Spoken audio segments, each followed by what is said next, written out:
आजच्या चर्चेत आपलं स्वागत आहे.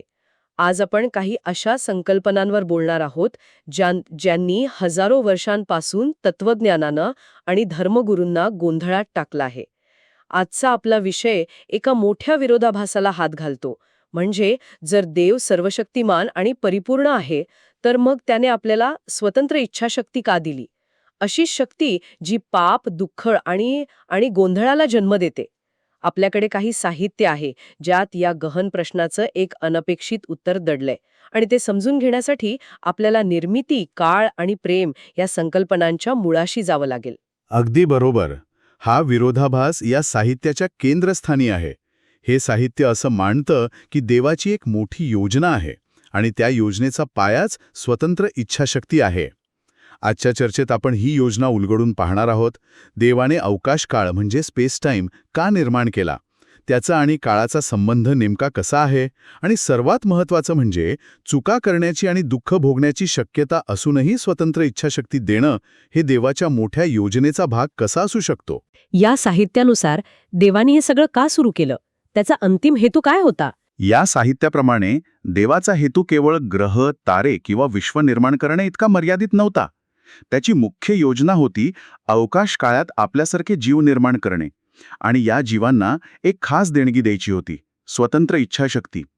इथे या जीवांना मखलूक असं म्हटलं आहे, ज्याचा सोपा अर्थ आहे निर्माण केलेला जीव. ठीक आहे, म्हणजे मखलूक म्हणजे देवाने निर्माण केलेला कोणताही जीव.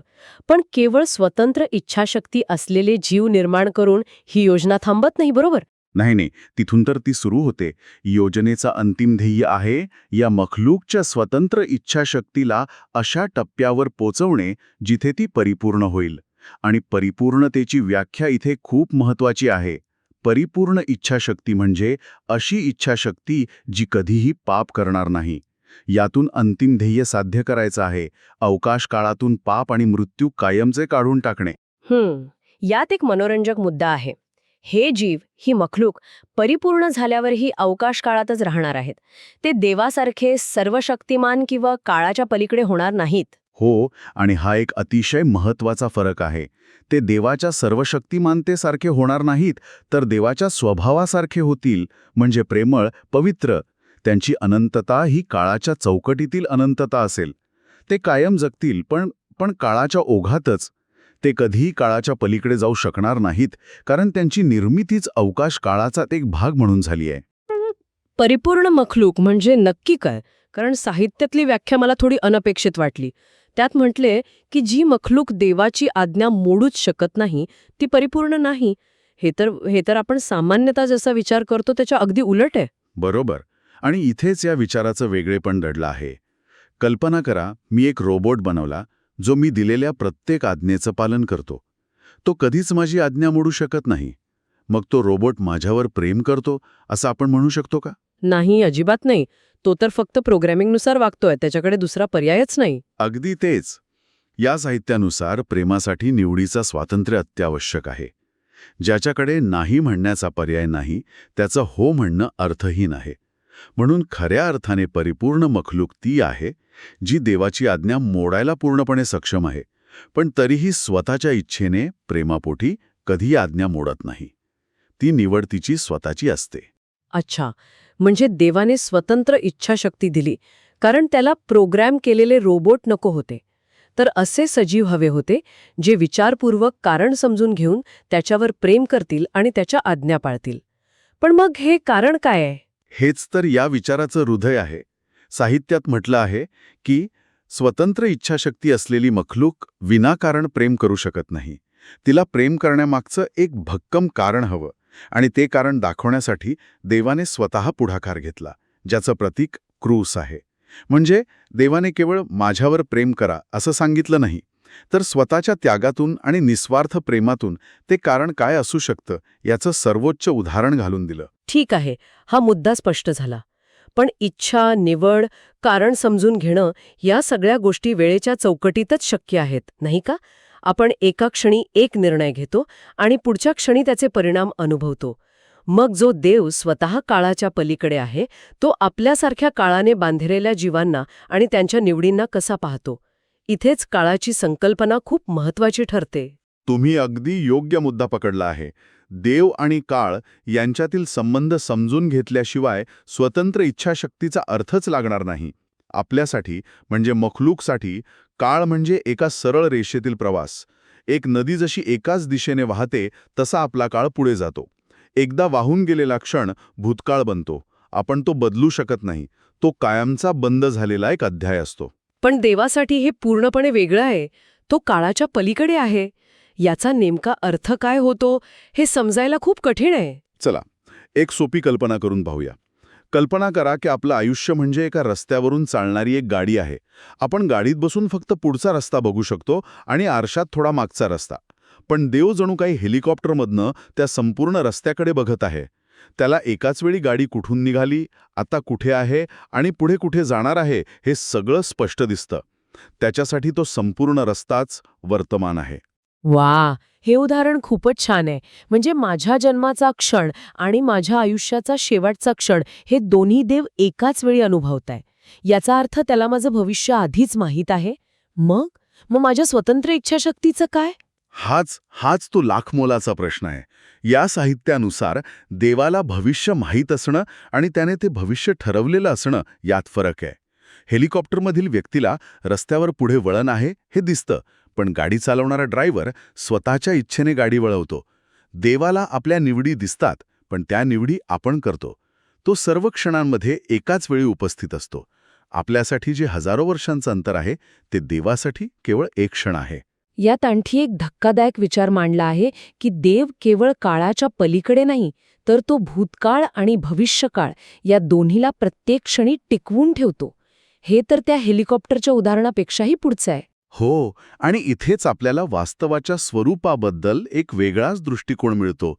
आपल्यासाठी भूतकाळ म्हणजे फक्त आठवण, पण या साहित्यानुसार तो भूतकाळ झालेला नाही, तो होत आहे. देव त्याला सक्रियपणे आत्ता या क्षणी अस्तित्वात ठेवत आहे.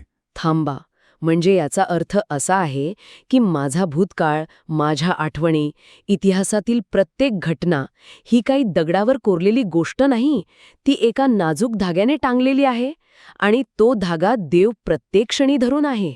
अगदी बरोबर. हाच तो धक्कादायक विचार आहे. जर देवाने भूतकाळाला टिकवून ठेवण्याचे थांबवले तर तो आपल्यासाठी अस्तित्वातच राहणार नाही. जशी एखादी स्मृती कायमची पुसली जाते तसा संपूर्ण इतिहासच पुसला जाईल. तो कधी घडलाच नव्हता असं होईल. हे अविश्वसनीय आहे. आणि हेच भविष्यकाळालाही लागू होतं का? अगदी.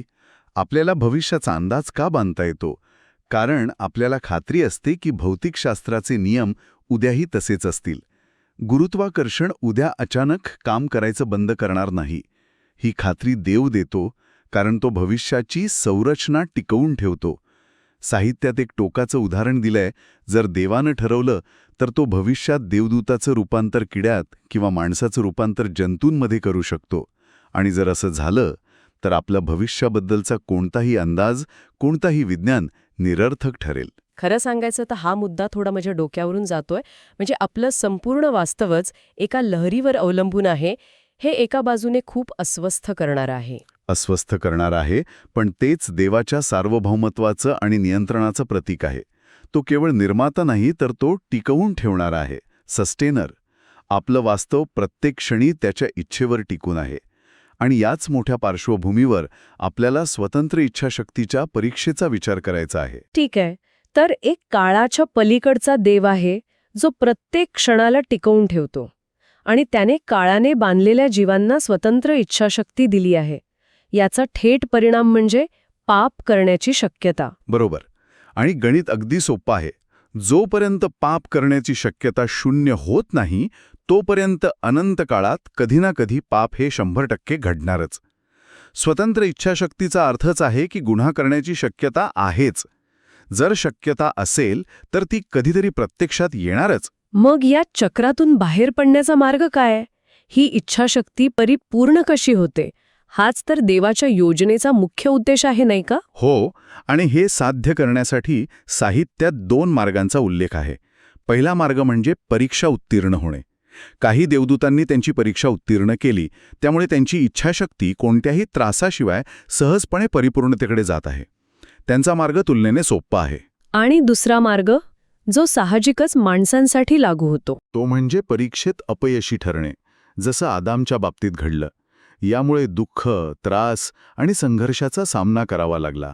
हा मार्ग खडतर आहे, वेदनादायी आहे.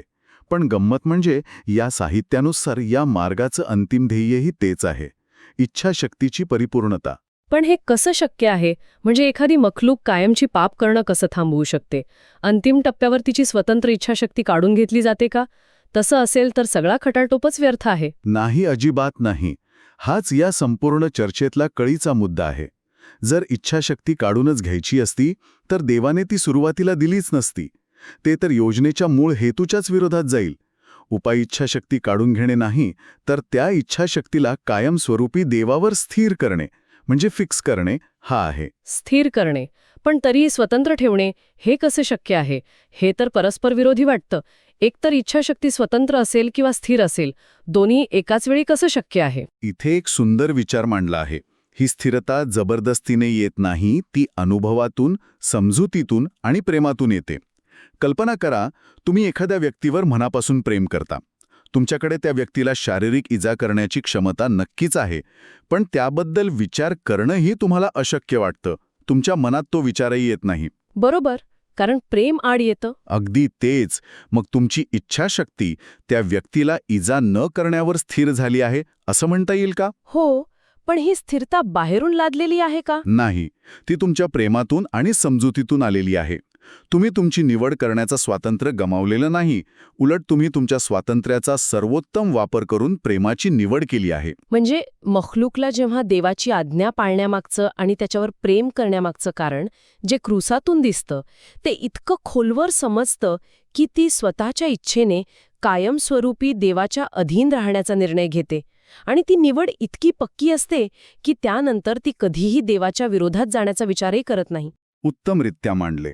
अवज्ञा करण्याची क्षमता कायम राहते, पण प्रेम आणि समजुतीमुळे अवज्ञा करण्याची इच्छा कायमची नाहीशी होते. क्षमता गमावणे म्हणजे गुलामगिरी, पण इच्छा बदलणे म्हणजे रूपांतर. आणि हेच या साहित्यातील परिपूर्णतेचं शिखर आहे. तर आजच्या या सखोल चर्चेतून आपण काही महत्त्वाचे मुद्दे पाहिले. देवाची एक मोठी व्यापक योजना आहे, जिचा केंद्रबिंदू स्वतंत्र इच्छाशक्ती असलेल्या जीवांना परिपूर्ण करणे हा आहे. आपण देवाच्या काळाच्या पलीकडच्या अस्तित्वात आणि आपल्या काळाच्या मर्यादेत असलेल्या अनुभवातील प्रचंड फरक समजून घेतला.